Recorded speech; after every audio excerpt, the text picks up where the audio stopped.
My name is Alara Vance, and for 50 years I believed I had lived a life of purpose, built on the foundation of an enduring, if sometimes difficult, marriage. I stood by my husband, Alistair Croft, through postings in dusty, forgotten towns and through the quiet struggles of building a home. We had weathered financial scrapes, family disagreements, and the slow, inevitable weathering of time itself. I thought our greatest shared project, our most profound bond, was our children. We had twins, a boy and a girl. Our son Leo was born frail, a delicate child who seemed to catch every illness that drifted on the wind. I poured every ounce of my being into him.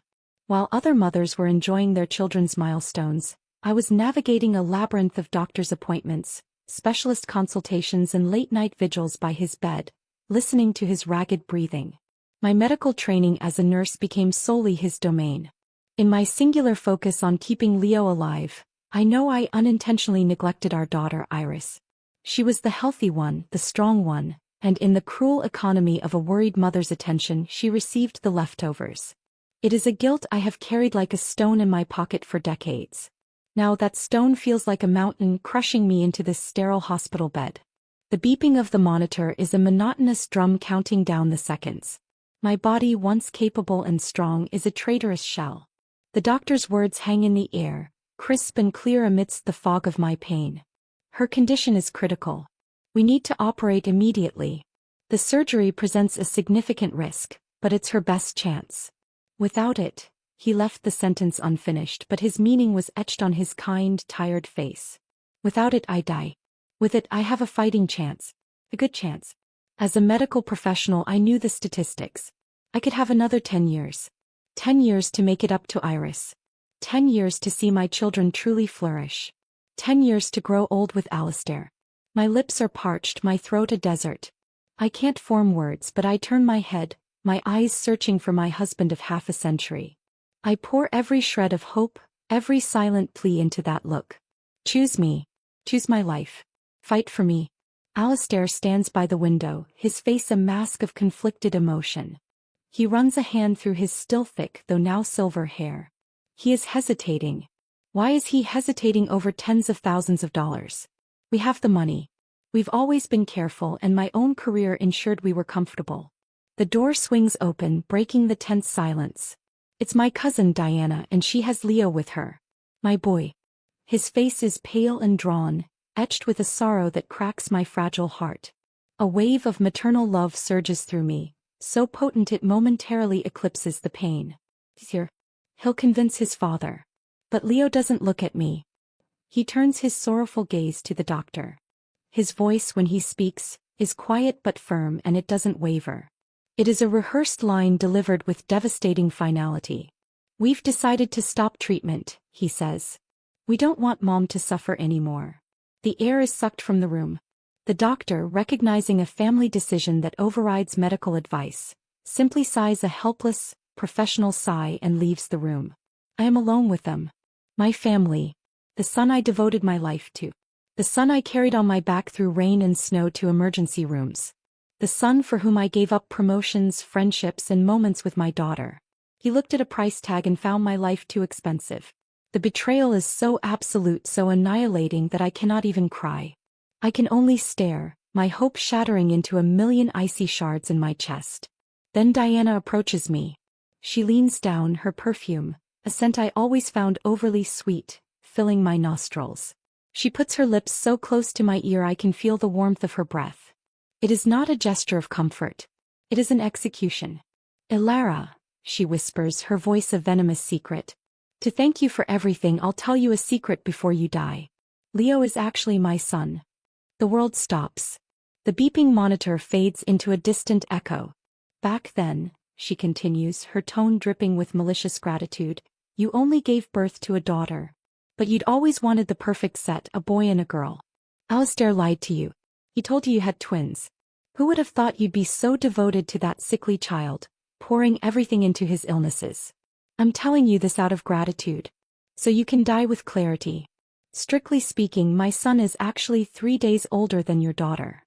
She pulls back, a faint triumphant smile playing on her lips before she rearranges her features into a mask of concern. My eyes, wide with a horror I cannot express, refuse to blink. The pieces of my life, my entire reality, fracture and reassemble into a monstrous, grotesque picture. I had sacrificed my healthy daughter for the sake of my husband's bastard child, raised by his mistress. My Iris. I remembered then with a clarity that was itself a form of torture, a time when I took Leo out of town for a specialist. Iris, left with her paternal grandmother, had accidentally fallen into a river. A sharp stone had cut her cheek, but no one took her to the hospital. By the time I returned, her wound was infected, oozing pus. We cured it, but it left a deep, lasting scar. My bright, cheerful Iris became withdrawn and timid, refusing to go outside. I had been too preoccupied with Leo's latest cough to properly comfort her. I had told her she was brave and that scars were stories, all the while thinking about the antibiotic schedule for my son. Her son. With the last of my strength, a final, furious spark in a dying body, I bit down on my cracked lip.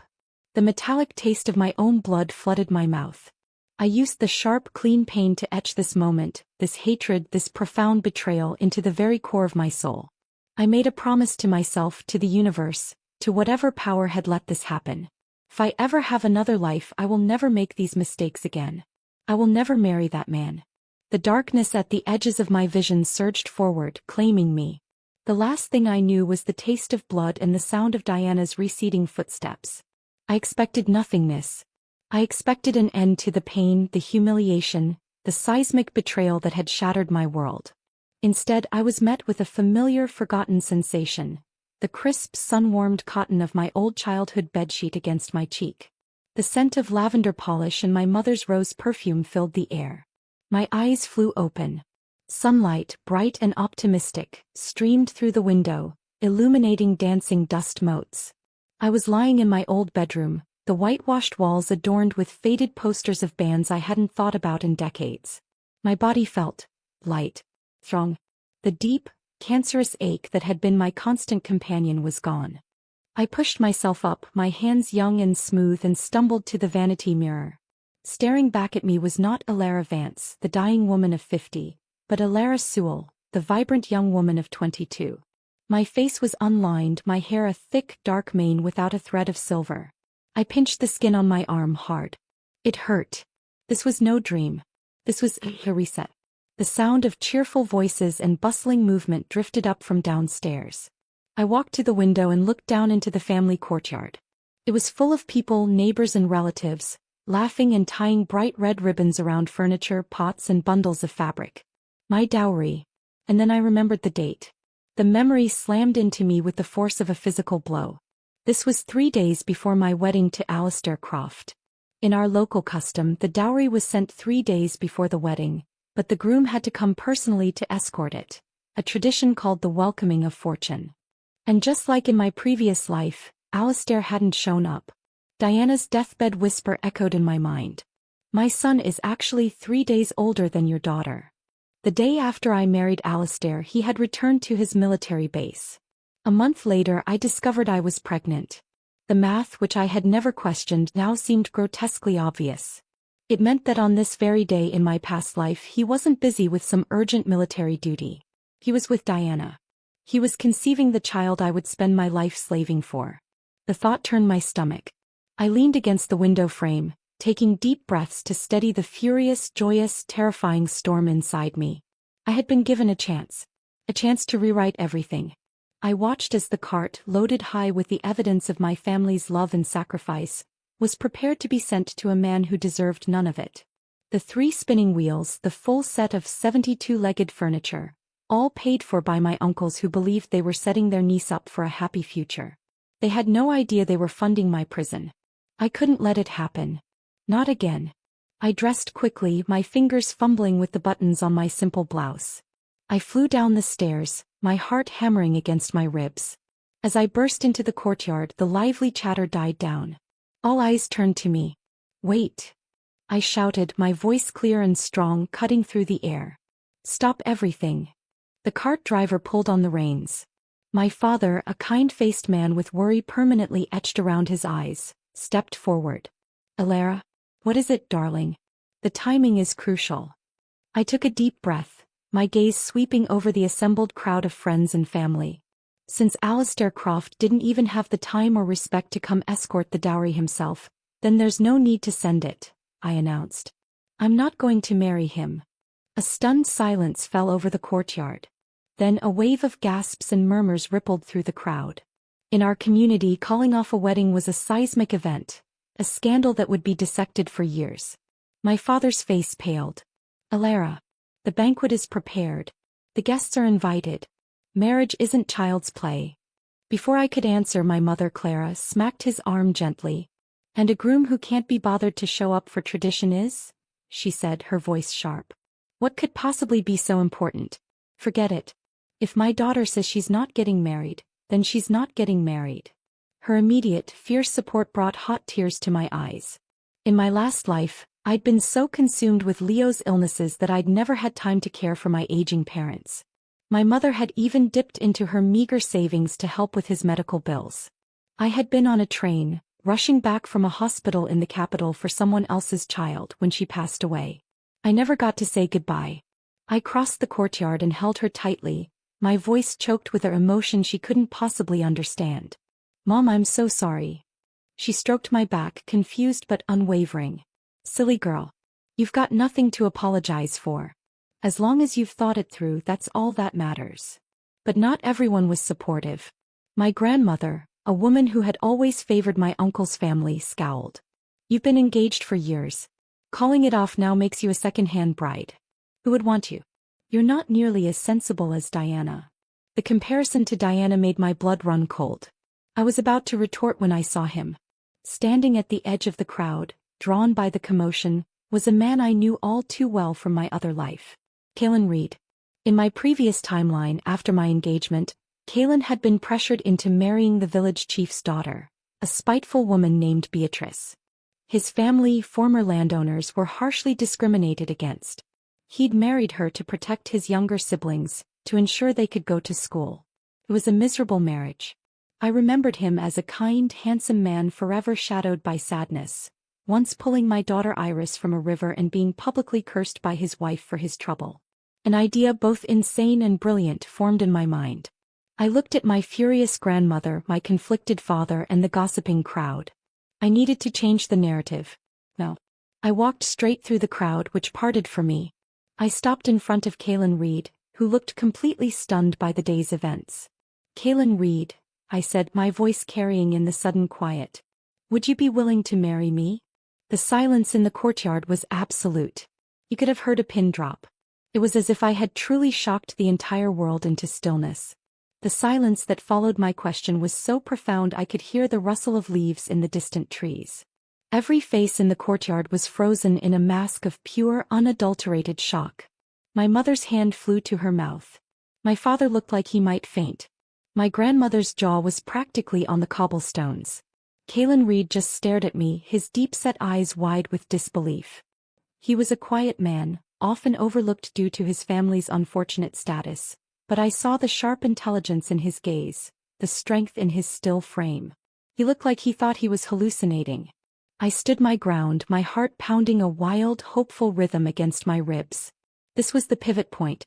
This was the moment I chose a completely different path. I'm asking you one last time, I said, my voice softer now, meant only for him. Will you marry me? It was like something snapped inside him. The shock in his eyes melted away, replaced by a dawning, incredulous hope. His eyes glistened, turning a brighter shade of green, and his lips trembled as he tried to form the word. I will, he finally said, his voice low and rough with emotion. He cleared his throat and said it again, stronger, sure. I will. A wave of exhilaration washed over me. I turned to my parents, a genuine smile breaking out on my face for the first time in what felt like a lifetime. I want to marry Kaylin Reed. I gestured to the loaded cart. Go ahead and deliver the dowry. To the Reed household. The courtyard erupted. The silence shattered into a cacophony of shouts, questions, and exclamations. My grandfather, a retired schoolteacher, was holding his chest, trying to calm his breathing. I rushed to his side. Grandpa, I whispered urgently under the cover of the noise. Kaylin has liked me for years. I never agreed before. His family background might not be ideal, but he's capable and he's not a player. I lowered my voice even further. The real reason I'm breaking it off is because Alistair has been secretly involved with Diana. I kept quiet today to save face for our family. Grandpa looked at me, his wise old eyes searching mine. He had never much liked my uncle's branch of the family and he cherished me. He saw my conviction and after a moment he gave a slow, decisive nod. He stood up, tapping his pipe for attention. "All right," he announced, his voice cutting through the chaos. Then it settled. He looked at Kaelin, his expression stern. "Young man, you better treat my Alara right." Kaelin nodded so fast and earnestly I thought his head might tumble from his shoulders. "I will, sir. I swear it." "Deliver the dowry," Grandpa commanded. And just like that the course was set. The courtyard burst into activity again, though now it was fueled by bewildered excitement instead of routine preparation. My grandmother, fuming, slammed the door and stormed into the house. My aunt, Diana's mother, staggered away, pale as a ghost. The commotion must have reached the Croft family, because Alistair's parents chose that moment to barge into the courtyard, their faces masks of panic. His mother, Marjorie, rushed over to grab my hands, her grip like a vice. "Alara, sweetheart," she simpered, "your aunt knows this was all Alistair's fault. He's just being impulsive. A wedding is a huge deal. You can't just act on emotions." I gave her a small, cold smile, extracting my hands from hers. In my mind, I saw her in my previous life, yelling at and slapping my iris for some minor childish mistake. "Aunt Marjorie," I said calmly, "if Alistair doesn't want to marry, then don't force him." As the drums and flutes started up again, signaling the dowry procession's departure for a new destination, a crucial piece of information clicked into place. Diana couldn't marry Alistair unless he left the military. Her grandfather had been a political criminal. Her family had barely escaped severe punishment by publicly severing ties in the newspapers. Diana would never pass the military's political vetting process. No wonder she had lived her whole life in secrecy. I had been nothing but a convenient cover for them, a respectable front behind which they could hide their affair and their child. I climbed onto the cart, leaving the sputtering Crofts behind. As we moved through the village gates, I saw Kaelin walking beside the cart, his steps light, a dazed, happy smile on his face. He looked like a man who had just won the lottery. When we arrived at the Reed household, a modest but tidy cottage on the edge of the village, his parents were inside sorting beans, completely unaware of the hurricane that had just been unleashed on their behalf. They looked up in utter confusion as the procession poured into their small yard. "Mom, Dad," Kaelin said, grinning like a fool. "I'm getting married." The unloading began. The lavish dowry, the furniture, the linens, the spinning wheels, looked absurdly opulent in their simple home. I knew it made them uncomfortable. After everything was settled, I asked Kaelin to take one of the bicycles from the dowry and ride me to the township office to make a phone call. The road was bumpy and dusty. I sat on the back, holding onto his waist for balance. The coarse fabric of his shirt rubbed against my palms, but I could feel the solid, reliable muscle beneath. As he pedaled, his back rose and fell rhythmically. He smelled of clean sweat and sunshine. We hit a deep rut and I jolted forward, my forehead bumping against his warm back. He turned his head and I felt rather than heard his soft chuckle. "Hold on tight," he said. I leaned in, pressing my face against his shirt. I felt him tense for a moment at the contact and the simple, honest reaction made me smile. The sound of the bike chain clicking, the rhythm of his breathing. Somehow this bumpy, uncertain path felt more right than any smooth road I'd traveled with Alistair. At the township office, under the red gleam of the signal tower, I called my Uncle Joseph at the military base. "Uncle Joe, I've changed grooms," I said without preamble. "Don't give my marriage documents to Alistair Croft." I explained in brief, careful terms that Alistair had shown a profound lack of respect for me and our family traditions. Uncle Joe, a man of principle, was furious on my behalf. "The paperwork's already been filed, but I'll see it's pulled and shredded immediately. That boy doesn't know what he's lost." I felt a surge of relief. In my past life, we hadn't officially registered the marriage with the military until 3 months after the wedding. Here in the countryside, the banquet was what made it official in everyone's eyes. I had just severed Alistair's official claim before it could even be made. Kaelin rode me back to my house, smiling non-stop. But as we arrived at the gate, his smile faded, replaced by a sudden, sobering anxiety. "Alara," he began, his voice hesitant. Are you serious? Or is this just to get back at Alistair? If this is to spite him, I'll help you. I'll bring the dowry back in a few days. No one needs to know. His honesty touched me deeply. He was willing to be my temporary shield, even if it meant personal humiliation. I stepped forward and grabbed his hand, feeling the honest sweat on his palm. I'm serious, I said, looking directly into his worried green eyes. From now on, call me Alara. Then before I could lose my nerve, I stood on my toes and gave him a quick, firm kiss on the cheek. I turned and ran back inside, my own face flaming, leaving him standing there with his ears turning a brilliant shade of red, his fingers gently touching the spot where my lips had been. My grin lasted exactly until I crossed the threshold into the living room. There, sitting on our sofa with a face like a thundercloud, was Alistair Croft. He launched himself at me, grabbing my arm with a force that made me wince. Alara, he barked, his voice full of entitled fury. How can you make such a mess of something as important as a wedding? I tried to shake him off, but his grip only tightened. Before I could react, my dad was there, shoving Alistair hard in the shoulder. You called off the engagement, son, my father said, his voice cold and firm in a way I'd never heard before. Don't you dare lay hands on my daughter. Alistair let go but was still seething, his handsome face twisted with anger. Why are you doing this? He demanded. You're marrying a nobody. A landowner's son. You'd rather marry him than a military officer. Yes, I said, my voice icy calm. I'd rather marry him than marry you. My dad's face darkened. Alistair, after all these years, I never expected you to be this kind of man. You didn't even show up to collect the dowry, and now you think you have the right to question my daughter. Alistair drew himself up, puffing out his chest. His military rank had always given him an inflated sense of superiority.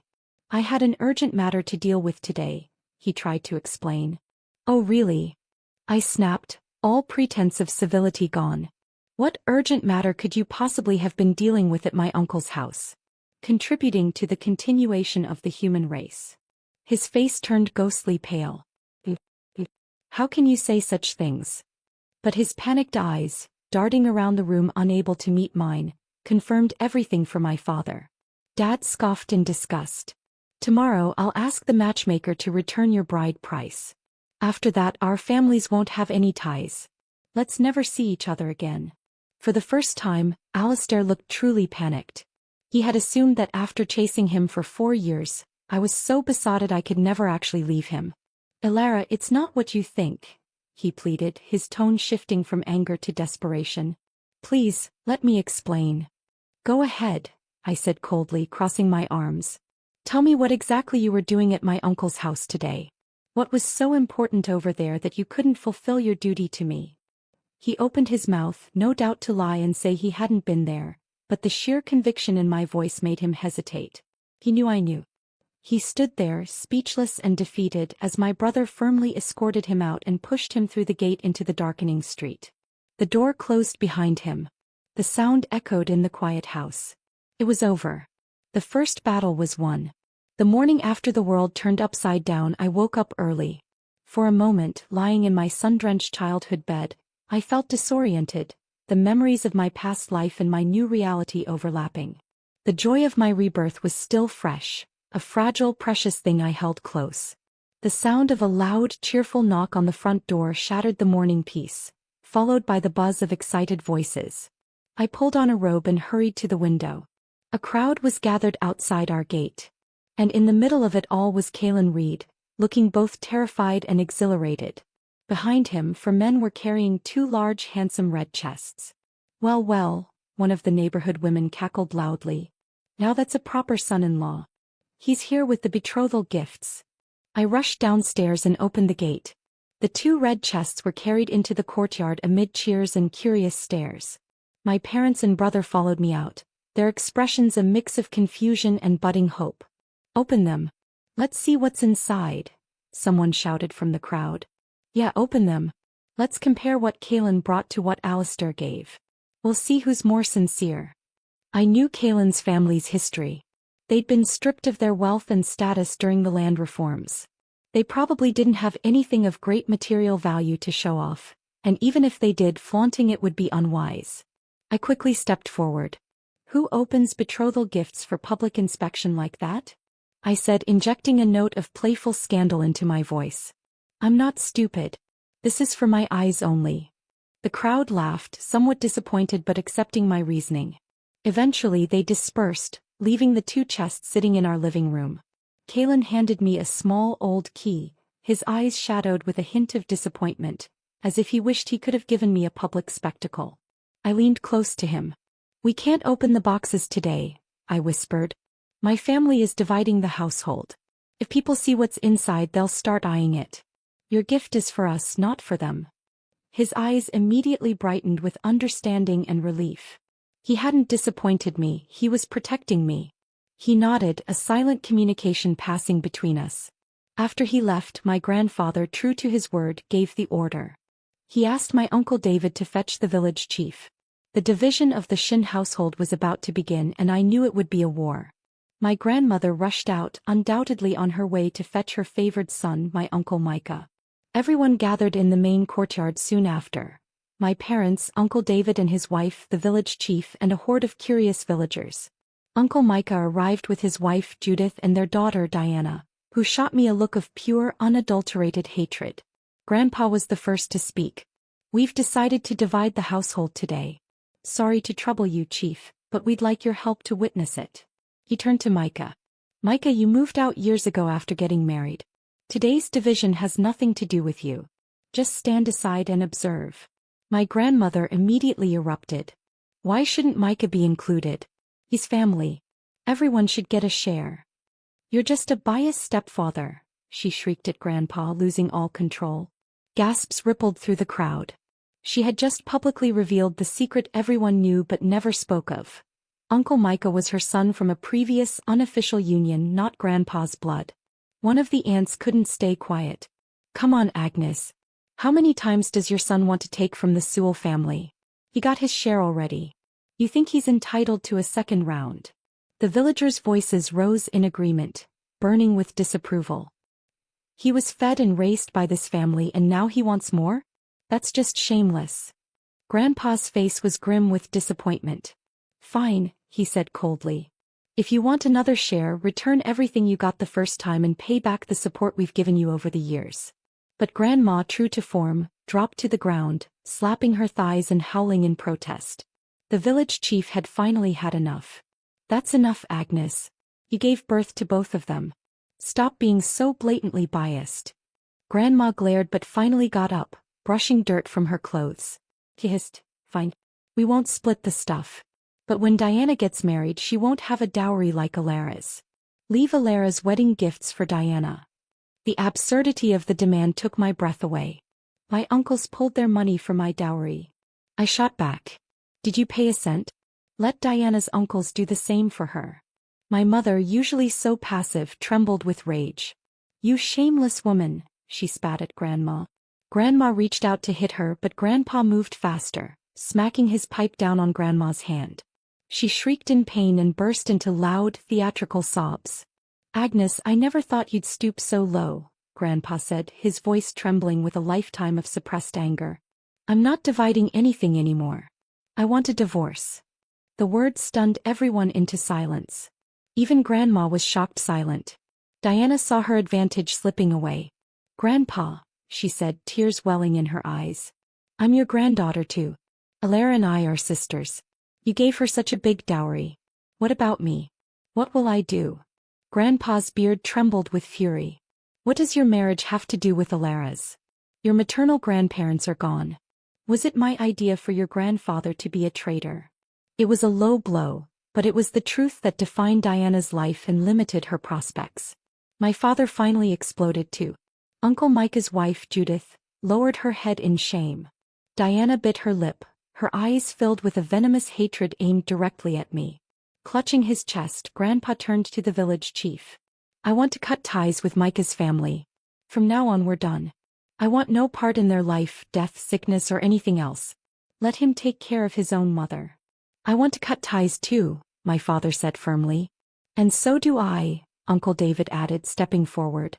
Uncle Micah looked utterly stunned. He had never imagined the younger brothers who had spent their entire lives giving in to him would now stand against him.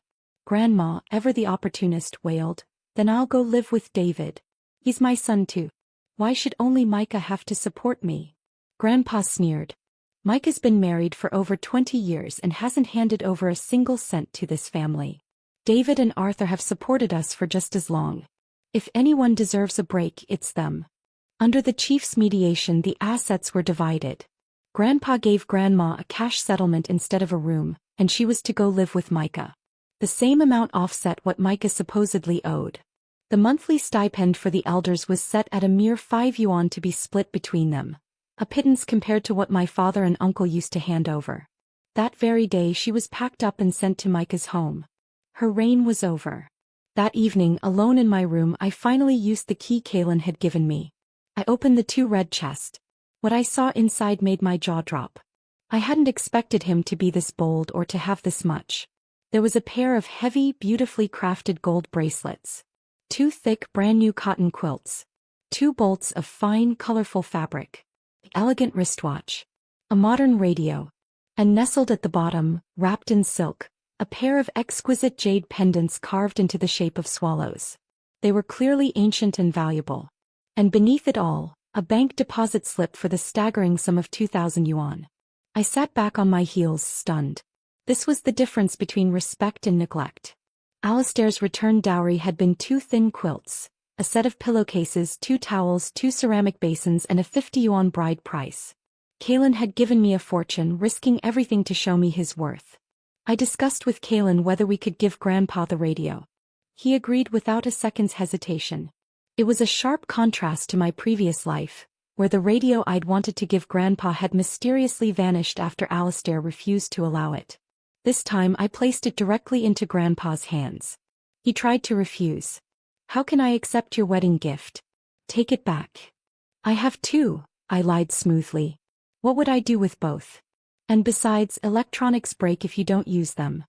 He chuckled, touched, and finally accepted it. The next day and every day after, he took the radio out to the front gate, playing opera and news broadcasts proudly for a crowd of envious older folks. It was his badge of honor, a symbol that his favorite granddaughter had chosen well. The foundation of my new life was laid. It was strong, it was honest, and it was built on mutual respect. I was ready to build upon it. The morning of my wedding dawned clear and bright, a stark contrast to the storm of emotions brewing beneath the surface of our village. I woke before the sun, the silence of the house feeling pregnant with possibility. Today I would not be Alara Sewell, the jilted bride. I would be Alara Reed. My mother helped me into the dress, her fingers trembling slightly as she fastened the intricate buttons on the back.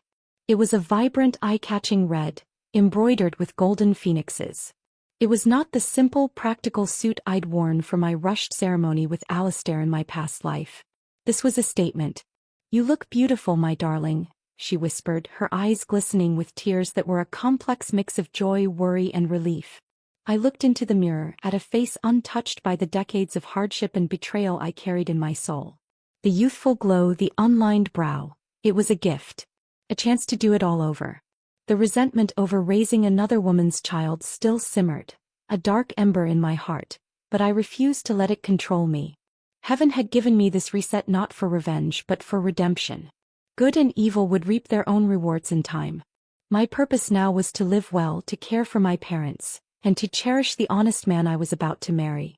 The sound of laughter and music filtered in from outside. I climbed onto the bicycle behind Kaylin, not a somber car ride to a bureaucratic office, but a joyful procession. He was dressed in a crisp new shirt, his shoulders broad and straight.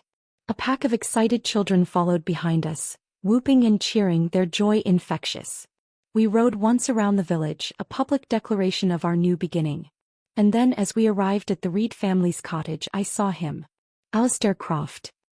He was standing at the edge of the small crowd, his military uniform wrinkled and disheveled, his hair greasy, his face shadowed by a rough stubble. He looked like a man who had been through a war. His eyes, bloodshot and desperate, locked onto me. He took a step forward, a hand half raised as if to stop the proceedings. But before he could take another step, Diana was there. She materialized from the crowd and grabbed his arm from behind, her fingers digging into his sleeve. She pulled him back, her face a mask of furious desperation, whispering urgently into his ear. He resisted for a moment, his gaze still fixed on me, but eventually he allowed himself to be dragged back into the shadows, defeated. The spectacle was over before it truly began. Later, after I had changed into a simpler dress, I moved through the courtyard with Kaylin, serving tea and toasting our guests.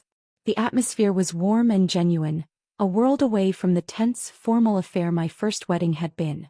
I didn't see any of the Croft family, but Diana was still there, lingering on the periphery like a ghost, her eyes burning with envy and hatred. I made my way over to her, a polite smile on my face. I leaned close as if to share a sisterly confidence. "Diana," I said, my voice sweet but my words laced with poison. "I wish you and Alistair a long life together." I paused, letting the sentiment hang in the air before delivering the killing blow. "But you'll never be able to stand in the light. No matter who Alistair marries, your name will never appear on that marriage certificate. You will always be his dirty little secret." Her hands clenched into white-knuckled fists at her sides, trembling with a rage so pure I could almost feel its heat. She opened her mouth to retort, but I simply smiled faintly, turned on my heel and walked back to my husband's side. The battle was won without a single raised voice. The festivities lasted well into the evening. When the last of the guests finally left, the house fell into a comfortable, contented quiet. Kaylin carried me over the threshold into the bridal chamber, his tall frame filling the small space. The room was simple but clean, decorated with red double happiness characters. An enamel basin on the table overflowed with red dates and peanuts, symbols of a wish for fertility. His olive green shirt was soaked with sweat from the day's exertions. He held me steady as he bent down to place me on the bed, his chin brushing against the top of my head, his stubble tickling my scalp. He smelled of sunshine and honest labor. He tucked a stray lock of hair behind my ear, his calloused fingers gentle against my skin. "Ilara," he whispered, his voice thick with emotion. "This isn't a dream, is it?" I didn't answer him with words. I answered him with action, reaching up to pull his face down to mine. That night, Kaylin was patient, gentle, and incredibly careful. He was attentive to my every breath, every sigh. Everything between us felt natural, right, as if we were two pieces of a puzzle finally clicking into place. After living two lives, it wasn't until that moment, in the arms of a man who truly saw and valued me, that I fully realized the profound emptiness and neglect that had characterized my previous marriage. I had not just been betrayed, I had been starved of basic human tenderness. 3 days later we returned to visit my parents. Just as in my past life, Alistair was recalled to his military base the day after my wedding, a fact I noted with cold satisfaction. Kaylin and I went together to the township office to officially register our marriage and have our photograph taken. I looked at the small black and white image of us, my head tilted towards his shoulder, a genuine smile on my face. It was a document of truth, not a lie. Kaylin began traveling into the city frequently. I didn't ask for details, but each time he returned he would press a generous amount of money into my hand. It was clear he had a sharp mind for business, a talent that had been stifled by his family's political status. I continued working at the local hospital, the familiar routines a comfort. And I began to study. I knew with the certainty of my previous life that in just over a year, the national college entrance exams would resume. It was the key to a different future, not just for me but for us. I pulled out my old textbooks, and in the evenings by the light of a kerosene lamp, Kaylin and I would study together. He was a quick and eager learner, his mind hungry for the knowledge he'd been denied. A month after our wedding, the village gossip mill churned out shocking news. Alistair was back. And he was engaged. The village chief's daughter, Beatrice Cox, had set her sights on him. Mrs. Croft was already showing off around the village again, boasting about her son's new, advantageous match. I knew why it was so rushed. I made a quiet trip to the township office and placed a call to my Uncle Joseph. "Uncle Joe," I said, "I hear Alistair is getting married. As a friend of the family, perhaps the unit could expedite his marriage registration paperwork? As a congratulatory gesture." Uncle Joe, who still harbored a grudge on my behalf, understood perfectly. "Consider it done, Ilara. No need for any lengthy waiting periods." Alistair's wedding to Beatrice was a rushed, perfunctory affair. The banquet was held within a week of the engagement. The entire village knew why. Diana disappeared again. It was obvious Alistair had hidden her away to let her carry his child in secret, just as he had before. 3 months later I discovered I was pregnant. The feeling was entirely different this time. There was no anxiety, no feeling of being a burden. Kalen treated me as if I were made of glass and gold simultaneously. He took over the cooking, preparing nutritious meals for me every day himself. He would massage my feet after a long shift at the hospital and read to me from the newspaper in the evenings. The contrast to my first pregnancy was brutal. Then I had been expected to serve Alistair's entire family until the day I went into labor. I never saw a dime of his military pay. I now knew it had all been funneled to Diana. Now I was cherished. Alistair, meanwhile, became a frequent sight in the village again, returning sometimes several times a month. Beatrice, it seemed, kept a tight leash, calling his unit constantly. But this time, Alistair couldn't lie or stall. A fact became glaringly obvious. Beatrice hadn't gotten pregnant. Not even once. I decided to stir the pot. I anonymously wrote a letter to Beatrice's father, the village chief, suggesting his wonderful son-in-law might have another woman on the side. I expected an explosion. Instead there was a strange, tense silence.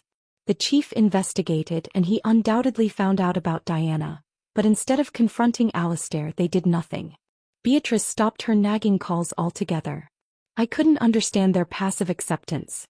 The puzzle pieces didn't fit. The answer came during a routine shift at the hospital. I was a nurse, not a gynecologist, but I was friends with the doctor who was. I saw Beatrice Cox leaving the examination room, her face pale and drawn. Later my colleague, shaking her head with professional pity, showed me the file discreetly. It wasn't confidential if a fellow medical professional had a concerned interest, she reasoned. The truth was there in stark clinical language. Beatrice Cox had undergone a botched abortion in her late teens. The procedure had left scar tissue that rendered her infertile. I sat down in my office, my fingers tapping slowly on the desk. The full, horrifying picture came into focus.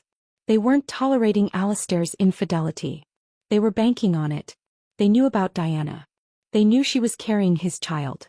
They were going to let her have the baby and then they would take it. Alistair was nothing more than a stud horse to them, a means to an heir they couldn't produce themselves. His military career, his reputation, it was all leverage they now held over him. The game had just become much darker and I was the only one who knew all the players. When I was 8 months pregnant, comfortable and glowing under Kalen's devoted care, the long-simmering pot of Alistair and Diana's deception finally boiled over. The gossip exploded across the village like a bomb, more sensational than anyone could have imagined. Beatrice Cox had done what I never had the courage or opportunity to do in my first life. She had hunted Diana down. Diana had been living in a small rental house near Alistair's military base, just as I suspected.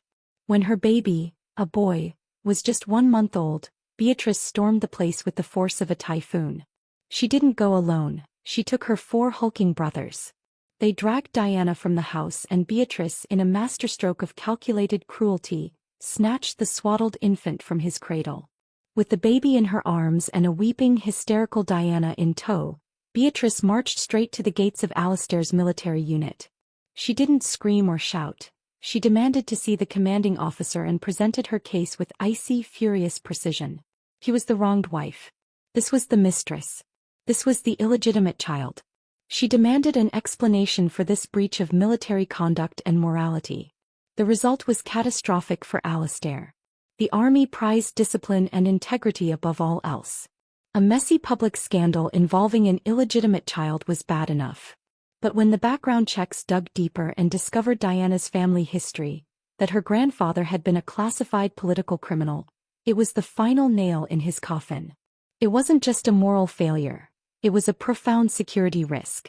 Alistair was officially disciplined, stripped of his rank and forced into early retirement.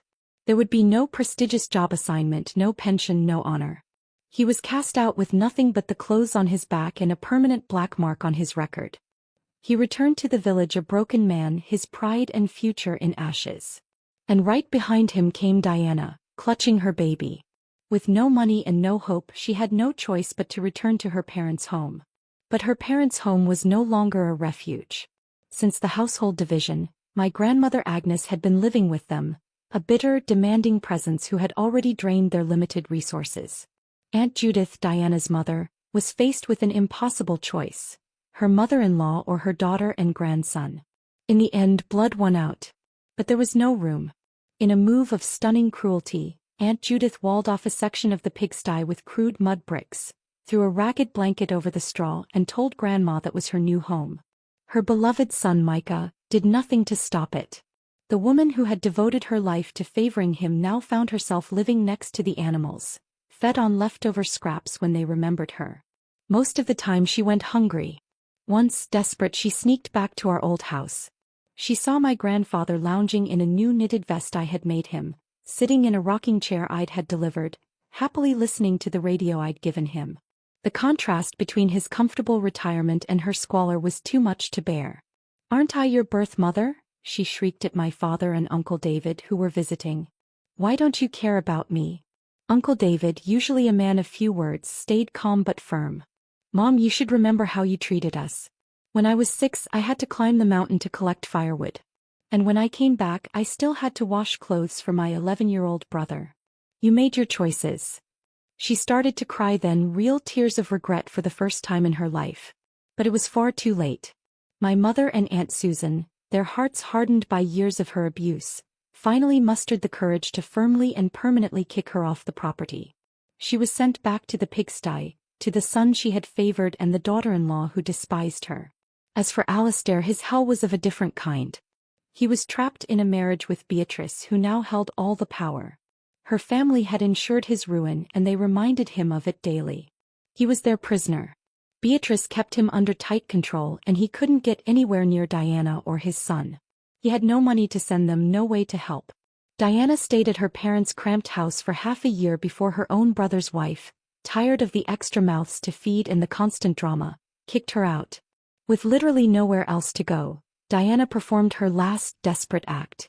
She knelt in the dirt outside the Croft family home, her son in her arms, and wailed for mercy. And surprisingly, Beatrice showed her a form of it. She allowed Diana to move in. It wasn't kindness, it was possession. She allowed Diana to stay in a dank storage room and serve as an unpaid servant. And she allowed the child, a sickly boy named Samuel, to stay. But he was her child now. She called him her son. Whenever little Samuel, frail and prone to illness like his father before him, would get sick, Beatrice would refuse to let Diana take him to the hospital. "He's not dying," she'd sneer. "The clinic's too far. Who takes a kid to the hospital every time they sneeze? He'll grow out of it." Alistair, emasculated and beaten down, didn't dare argue. Beatrice's brothers had already given him a thorough beating when he first returned. He was too broken to protest. His life became a bureaucratic nightmare. Without his military status, he was a nobody. Every permit, every travel document, required a letter of introduction from the village chief, Beatrice's father, which was perpetually and mysteriously unavailable. Diana was trapped, living under the same roof as the man she loved and the woman who owned him, watching her child suffer, powerless to do anything. She was a ghost in the house, barely scraping by under Beatrice's watchful, hateful eye. Beatrice beat her frequently for minor infractions.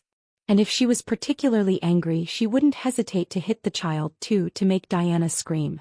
The pressure cooker of misery, resentment, and abuse could only build for so long before it exploded.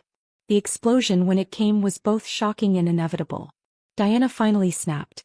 The details came out in hushed, horrified whispers at the hospital. She had stolen a packet of rat poison from the shed. She'd ground it into a fine powder and mixed it into Beatrice's evening tea. It was a crude, desperate act, born of a lifetime of being the secret, the afterthought, the one in the shadows. Beatrice died in agonizing pain later that night. The aftermath was swift and brutal. The village chief's grief was eclipsed by a rage that terrified the entire village. Diana was arrested by county police, dragged screaming from the Croft house. She would undoubtedly face a firing squad. Alistair's punishment was delivered more privately but just as effectively. Beatrice's 4 brothers paid him a visit. They broke one of his legs with a heavy iron bar, a permanent reminder of the price of his infidelity. He was left with a crippling limp and a pain that would never truly fade. And in the midst of this horror there was a child. Little Samuel, now just over a year old, was suddenly an orphan in every way that mattered. His mother was a condemned murderer, his father was a broken cripple, and the woman who had claimed him was dead. No one wanted him. He was left to wander the Croft compound, then the village like a tiny, forgotten ghost. The neighbors, afraid of the chief's wrath, were hesitant to help too openly. He was often hungry, dressed in rags, and when his illnesses flared up, he would convulse on the ground, unattended. I saw him once. Kaylin and I were returning home for the New Year festival, our own children. A pair of healthy, beautiful twins, a boy and a girl, bundled up warmly in our arms. They were sweet, obedient, and robust, everything Samuel was not. We saw him near the village well, fighting a stray, mangy dog for a scrap of discarded bread. He was thin, his clothes filthy, his eyes wide with a feral hunger. He saw me, recognized some maternal kindness in my face perhaps, and stumbled forward. He looked up at me, his face smudged with dirt, and cried out a single heartbreaking word. Mom. The word hung in the cold air. It was a word that had defined my previous life, a word that had been used to manipulate and drain me for 5 decades. I looked down at this child, the son of the woman who had destroyed me and the man who had betrayed me. I felt a pang of pity so sharp it was almost physical. But it was quickly followed by a surge of cold, clear certainty. I would not be his salvation. I had spent one lifetime caring for him. I would not spend another. I smiled down at him, a gentle but utterly final smile. You're not worthy of calling me that, I said softly, but with a steel that brooked no argument. I took my husband's hand and turned away, walking towards my warm, bright home, leaving the ghost of my past life shivering in the cold. My life now was full of light. I had been accepted into the military medical university, my test scores among the highest in the region. Kaylin, to everyone's astonishment and my secret pride, had been accepted into a prestigious military academy. His intelligence and determination, once stifled, now had an outlet. We were a power couple, rising from the ashes of our pasts on merit and hard work. We built a new house on the edge of the village, modern and clean. We brought my parents to live with us, giving them the comfortable old age they deserved. My grandfather visited often, his radio always tuned to the news, proud as a peacock of his granddaughter and her capable husband. The past was a closed book. Alistair Croft became a reclusive, bitter figure, limping through the village, a cautionary tale. His son, Samuel, eventually became a ward of the state, shipped off to a dismal orphanage. I heard he died of pneumonia before he turned 10. It was a tragic end, but it was not my tragedy. One afternoon I was working in my small home clinic when the door opened. I looked up to see Iris, my daughter from my first life, standing there. She was a young woman now, strong and confident, her childhood timidity gone. The scar on her cheek was still there, but she wore it like a badge of strength, not shame. Mom, she said, holding out a letter. This came for you from the city. It looks important. I took the letter, my heart swelling with a love so profound it almost hurt. In this life I had not neglected her. I had been there for every scrape, every heartache, every triumph. She was my daughter in truth and in spirit, and our bond was unbreakable. The letter was from a historical review committee. Due to Kaylin's exemplary service and the nation's changing political climate, his family's former status as landowners was being officially reclassified. The stigma was being removed. Their name was being cleared. I looked out the window at Kaylin, who was teaching our young son how to plant vegetables in our garden. He looked up, caught my eye, and smiled, a smile of pure, unadulterated contentment. The legacy of hatred was over. We had built a new legacy, one of love, respect, and hard-won peace. The wheel of fortune had turned, and it had finally landed on us. Years flowed into decades with a grace my first life had never known. The sharp edges of past betrayals softened, not because they were forgotten, but because they were overshadowed by the profound contentment of my present. Kaylin and I flourished. My career as a military doctor took us to various postings, but we always returned to the village, to the home we had built. It was our anchor. I rose to a position of respect, heading a regional medical department, my past life's experience giving me an unshakable calm in the face of crisis. Kaylin, having excelled at the military academy, became a respected logistics officer. His clever mind, once used for survival, was now used to streamline supply chains and improve the lives of soldiers under his command. The shadow of his family's past was truly gone, erased by his own merit and the official rehabilitation of their name. Our twins Eris and Liana grew into remarkable adults. Eris, with his father's steady temperament and my curiosity, became an engineer. Liana, fierce and compassionate, followed me into medicine. They never knew a day of want or neglect. They were raised in a house filled with laughter, respect, and the unwavering knowledge that they were loved. Seeing them thrive was my greatest balm, the ultimate healing of the wounds inflicted by Leo and Iris's fractured childhood in another lifetime. My parents lived with us into their old age, doted on by Kaylin and myself. I had the privilege of holding my mother's hand as she took her last breath, of whispering my love and gratitude to my father as he slipped away peacefully in his sleep. There were no regrets, no goodbyes missed. I had been there for them as they had always been for me. The village changed. Progress came slowly but surely. Our success brought a measure of prosperity back to our families. Uncle David's children, who had been so supportive during the household division, were the beneficiaries of our help. We funded educations, helped start small businesses. The Sewell and Reed names became associated with generosity and integrity. The same could not be said for others. Uncle Micah's family disintegrated completely after Diana's execution. Shamed and ostracized, they eventually sold their land and moved away, their fate unknown. We never heard from them again. Alastair Croft became a ghost story parents told their children. After his leg healed crookedly, he descended into alcoholism, drowning his regrets and bitterness in cheap liquor. He was found dead one winter morning in his dilapidated shack, alone and frozen. The village chief, broken by the loss of his daughter, had long since retired from public life. The Cox family's power faded into nothingness. One autumn afternoon, when the leaves were turning to fire and the air was crisp, I was sitting on the porch with Kaylin. We were older now, streaks of silver in our hair, laugh lines etched around our eyes. We held hands, watching our grandchildren play in the garden. The radio my grandfather had loved so much played soft music in the background. A new modern one we'd bought him years later, though he'd never parted with the original. A familiar car, an official army vehicle, pulled up to our gate. A young, sharp-looking aide-de-camp stepped out, followed by an older man in a general's uniform. It was my Uncle Joseph, now retired but still possessing an imposing bearing. "Come to see if the country doctor is still keeping up with her studies?" I teased, rising to hug him.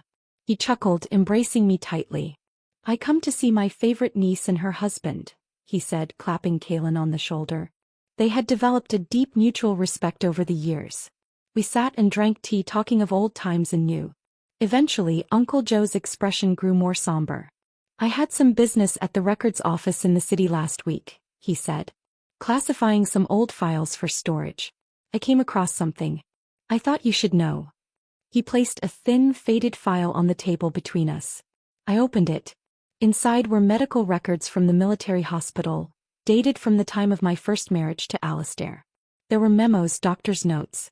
And then I saw it. A diagnosis. My blood ran cold then still. Leo's condition. The sickness that had defined my entire first life, that had consumed every moment, every resource, every ounce of my energy. The doctors had suspected it for years, but Alastair had consistently, deliberately, blocked the full battery of tests. He had intercepted memos, dismissed specialists, and downplayed the symptoms. According to the notes in the file, a senior consultant had finally insisted on a comprehensive workup. The results were conclusive just a few months before my death in that other life. Leo's illness was severe, yes, but it was also highly treatable with a new regimen of medication that had recently become available. It would have required careful management, but it was not a death sentence. He could have lived a relatively normal, healthy life. Alastair had been told. He had seen the reports. And he had chosen to hide them from me. I sat back, the papers trembling in my hand. All those years. All that sacrifice. The neglected daughter, the broken marriage, the endless, grinding worry. It had all been for nothing. He had let me break myself, let me believe I was fighting a losing battle when the entire time a solution was within reach. He had preferred the narrative of the tragic, devoted wife and the sickly son. It was a better cover for his affair. Kept me too busy and too drained to ever look too closely at his absences, his secrets. The sheer, calculated cruelty of it took my breath away. It was a deeper betrayal than the affair, deeper than the paternity lie. It was a theft of my life, my potential, my peace of mind. Kalen's hand found mine, his grip firm and grounding. He didn't need to see the papers. He saw the devastation on my face. Uncle Joseph looked heartbroken. "I am so sorry, Alara. I never knew. If I had—" "It's not your fault," I whispered, my voice hoarse. "You couldn't have known." We sat in silence for a long time. The laughter of our grandchildren in the garden was a stark contrast to the horror unfolding in my mind. And then something settled within me. The last piece of the puzzle had clicked into place. The final, lingering question, "Why would he let me suffer so much?" was answered. It wasn't just neglect. It was active, malicious manipulation. I looked at Kalen, at the love and concern in his eyes. I looked at our beautiful home, at the evidence of a life well lived that surrounded us. I thought of my children, my career, the respect I had earned. I slowly picked up the file, walked to the fireplace, and dropped it onto the glowing embers. We watched as the pages curled, blackened, and turned to ash, the lies and the cruelty consumed by the flame. "He's gone," I said, turning back to my husband and my uncle. "His choices are ash. And I am here." I took my place back on the porch beside Kalen, lacing my fingers through his. The past was not just a closed book. It was burned. The future, bright and warm and entirely my own, was just beginning. The circle was complete, not with a bang of revenge, but with the quiet, powerful peace of a life truly lived. The end.